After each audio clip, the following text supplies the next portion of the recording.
Alright, we want to draw the most stable conformation of trans 1-isopropyl 2-methyl cyclohexane. Alright, I'm going to draw it as a nice hexagon at first. And that's just a strategy I typically use to visualize it first. So it's 1, 2, and I'm just going to decide that 1 and 2 are right here and right below that. And to get it as trans, I'm going to draw one wedge and one dashed. And I'll just say this is going to be the isopropyl. And that's just a methyl. I'll go ahead and write it out, so I'm doing the same thing.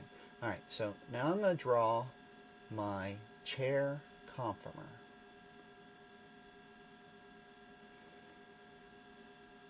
And I want to do most stable.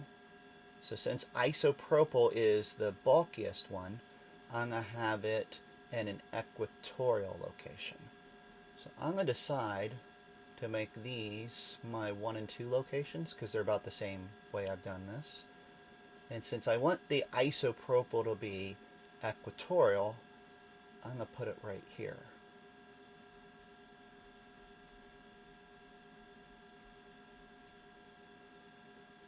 Alright, so technically that's down in that position. So what I could do to change this drawing is come over here and change that to a dash.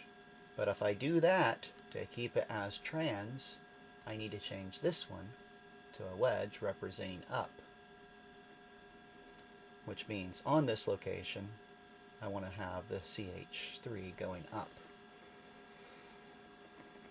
Now, that gives me the most stable conformer, but had this asked for least stable, all I'm going to do is flip those two.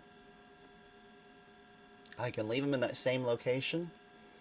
I'm going to have the isopropyl axial, and then the CH3 would be axial. And I could do something like this to show that it favors that side. More stable isomer, or more stable conformer to have them both equatorial.